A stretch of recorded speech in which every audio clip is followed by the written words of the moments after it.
साथ में आप सभी का मेरे YouTube चैनल में स्वागत है। आज के इस वीडियो के माध्यम से मैं आपको पीएम किसान सम्मान निधि योजना का जो पेमेंट स्टेटस है वो कैसे चेक कर सकते हैं, आपका कितना पेमेंट आया और कितना पेमेंट बाकी है और आपका पेमेंट क्यों रुका हुआ है और उसका जो रीज़न है वो क्या है और उसका जो समाधान है 100% समाधान है वो इस वीडियो के माध्यम से मैं आपको शेयर करने जा रहा हूँ, जो काफ़ी इंपॉर्टेंट भी रहेगा और काफ़ी लाभदायक भी रहेगा। तो इस वीडियो को शुरू से लेकर अंत तक जरूर देखना। यदि वीडियो अच्छा लगे तो इस वीडियो को लाइक करना और इस चैनल को सब्सक्राइब करना नहीं भूलना है और अंत में बेल आइकन को जरूर प्रेस करना है। यदि आपको इस सर्विस से रिलेटिव, इस वीडियो से रिलेटिव आपको किसी भी प्रकार की जानकारी चाहिए तो मुझे कमेंट बॉक्स में कमेंट जरूर करना है। अब आपका कीमती समय लिए बिना सबसे पहले आपको अपने किसी एक ब्राउज़र को ओपन करना है।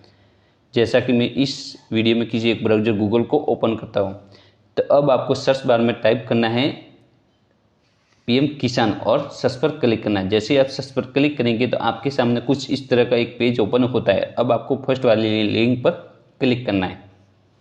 जैसे आप फर्स्ट वाली लिंक पर क्लिक करेंगे तो ये एक मेन वेबसाइट है, पीएम किसान सम्मान निधि योजना की जो मेन वेबसाइट है, ठीक है, जो इस तरह की है। अब आपको क्या करना है, पीएम किसान का सबसे पहले मैं आपको पीएम किसान का जो पेमेंट स्टेटस है वो मैं आपको बताऊंगा। तो उसके लिए आपको फार्मर कॉर्नर की साइड जाना है और आपको नाउ ईयर स्टेटस इस पर क्लिक करना है, ठीक है। जैसे आप इस पर क्लिक करेंगे तो आपके सामने पीएम किसान सम्मान निधि योजना का जो पेमेंट स्टेटस का जो वेब है वो खुलकर ओपन होती है, जो इस तरह की है, ठीक है। अब आपको एंटर रजिस्ट्रेशन नंबर, यानी कि आप यहाँ पर आपके जो पीएम किसान सम्मान निधि योजना की जो रजिस्ट्रेशन नंबर है वो आपको फिलअप करने हैं, ठीक है। यदि आपके पास पीएम किसान सम्मान निधि योजना का जो रजिस्ट्रेशन नंबर है वो नहीं है तो आपको नाउ ईयर रजिस्ट्रेशन नंबर इस पर क्लिक करना है, ठीक है। जैसे आप इस पर क्लिक करेंगे तो आपके जो पीएम किसान सम्मान निधि योजना से संबंधित जो रजिस्ट्रेशन नंबर है वो इन दो ऑप्शन से आप प्राप्त कर सकते हैं। तो मेरे पास ऑलरेडी पीएम किसान सम्मान निधि योजना की जो रजिस्ट्रेशन नंबर है वो मेरे पास ऑलरेडी है। तो मैं वापस नाउ ये स्टेटस पर क्लिक करता हूँ और मेरे जो रजिस्ट्रेशन नंबर है वो मैं फिलअप करता हूँ, ठीक है। अब आपको कैप्चा कोड फिलअप करना है।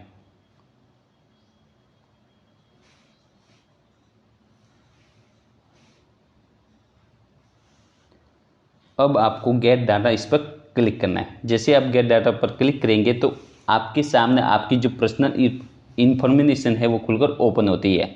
तो आप देख सकते हैं पीएम किसान सम्मान निधि योजना से जो पर्सनल इंफॉर्मेशन है, registration number, date of registration, आपने कब रजिस्ट्रेशन किया था, name of farmer, father's name, address क्या है और मोबाइल नंबर क्या है, ठीक है। अब आपको क्या करना है, एलिजिबिलिटी स्टेटस इस पर क्लिक करना है, ठीक है। जैसे आप इस पर क्लिक करेंगे तो आपके सामने जो आपका जो रीजन है वो इसी स्टेटस पर छिपा हुआ है, यानी कि आप ये चेक करेंगे कि आपकी जो लैंड सीडिंग है वो सबसे पहले यस बता रही है कि नहीं बता रही है। तो मेन प्रॉब्लम यही आ रही है, लैंड सीडिंग अधिकतर के नो बता रही है, जिसके कारण आपका जो पेमेंट है वो रुका हुआ है। तो उसको यस करवाने के लिए आपको क्या करना है, तो उसको यस करवाने के लिए आपको पीएम किसान की जो मेन वेबसाइट है उसे ओपन करना है और उसमें जो क्यूरी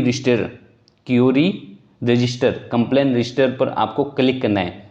उस पर क्लिक करके आपको अपनी कंप्लेन दर्ज करवानी है और कंप्लेन दर्ज करवाने के साथ में आपको जो डॉक्यूमेंट है, जमाबंदी, आधार कार्ड और राशन कार्ड, ये आपको अपलोड करके कंप्लेन दर्ज करनी है। जैसे आप कंप्लेन दर्ज करेंगे तो आपके कुछ दिन बाद आपका जो समाधान है वो 100% हो जाएगा।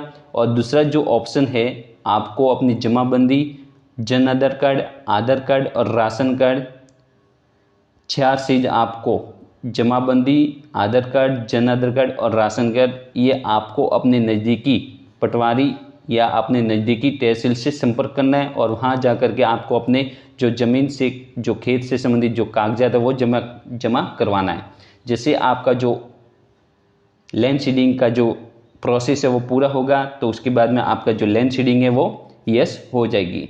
तो दूसरा जो ऑप्शन रुकने का, जो पेमेंट रुकने का जो कारण है वो ई केवाईसी स्टेटस। यहाँ पर आपकी यदि ई केवाईसी नो बता रही है तो आपको अपने नज़दीकी ई मित्र पर जाना है और ई-केवाईसी कंप्लीट करवानी है। नज़दीकी ई मित्र या सीएससी सेंटर पर जा करके अपने पीएम किसान की जो ई-केवाईसी है वो आपको कंप्लीट करवानी है। और तीसरा जो रीजन है वो आधार बैंक अकाउंट सीडिंग। यहाँ पर यदि आपके नो बता रहा है तो आपको अपने नज़दीकी ब्रांच में जा करके आपको आधार कार्ड लिंक करवाना है, ठीक है। और उनको बोलना है कि डीबीटी पीएम किसान की जो डीबीटी है वो आपको एक्टिव करनी है। जैसे आप ये आधार बैंक अकाउंट से आपका आधार कार्ड लिंक हो जाएगा तो आपका यहाँ पर जो नो बता रहा है वो येस हो जाएगा, ठीक है। जैसे ये तीनों येस हो जाएंगे तो आपका जो पेमेंट है, रुका हुआ पेमेंट है, वो आपके खाते में आ जाएगा। तो मेन रीज़न था लैंड सीडिंग नो होना। लैंड सीडिंग नो होने का जो समाधान है वो आपको अपने पटवारी या नज़दीकी तहसील में जा कर के आपको कागजात जमा करवाने हैं, ठीक है।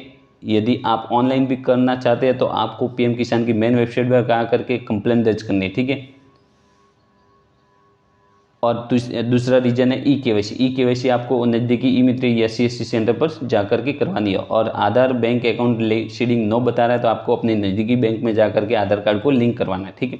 अब आपको मैं पीएम किसान सम्मान निधि योजना से जो पेमेंट है, आपका कितना पेमेंट आया है वो आपको इस वीडियो के माध्यम से मैं आपको बता रहा हूँ, ठीक है। जैसा कि आपको जितनी भी किस्तों का आपका पेमेंट स्टेटस चेक करना है, एक से लेकर के जितनी भी किस्तें आई है, जैसे कि मैं लास्ट किस्त आपको चेक करके बता रहा हूँ, 14वीं किस्त अभी आने वाली, ठीक है। जैसे कि मैंने लेट रजिस्ट्रेशन किया था तो मेरे 12वीं या 11वीं किस्त, ठीक है, यानी कि 12वीं किस्त है। तो आप देख सकते हैं लास्ट किस्त आपके ये जो क्रेडिट ऑन लिखा हुआ है 27/7/2023 है, यानी कि 27/7/2023 को मेरे लास्ट किस्त आई है। और कौन से खाते में आई है? बैंक ऑफ बड़ौदा, ठीक है। पहले मेरे स्टेट बैंक में आ रही थी, अब मेरे बैंक ऑफ बड़ौदा में आ रही है, ठीक है। तो आप देख सकते हैं। तो इस तरह आपके अपने जो पीएम किसान सम्मान निधि योजना से जो संबंधित जो पेमेंट स्टेटस है वो चेक कर सकते हैं। रुका हुआ पेमेंट आप चेक कर सकते हैं किसके कारण रुका हुआ, और उसका जो समाधान है वो 3 प्रोसेस के साथ में पूरा कर सकते हैं। पहला प्रोसेस है आपको ऑनलाइन कंप्लेंट दर्ज करवानी है, ठीक है। यदि आप ऑनलाइन कंप्लेंट दर्ज नहीं करवाते हैं तो आपको अपने नज़दीकी मित्र पर नज़दीकी पटवारी साहब से संपर्क करना है और उनके पास आपको जमाबंदी आधार कार्ड और राशन कार्ड और जन आधार कार्ड ले करके आपको जमा करवाना है, ठीक है। यदि आप पटवारी जी से नहीं मिलते तो आपको तहसील में संपर्क करना होगा। तो इन प्रोसेस के साथ में आप अपना जो पीएम किसान सम्मान निधि योजना का जो लैंड सीडिंग से संबंधित जो समस्या है वो आप सही करवा सकते हैं। तो इस वीडियो को ज़्यादा से ज़्यादा शेयर करना और इस वीडियो को लाइक करना नहीं भूलना। यदि आप चैनल पर नए हैं तो चैनल को सब्सक्राइब कर लीजिए और अंत में बेल आइकन को जरूर प्रेस कीजिए। जय हिंद, जय भारत।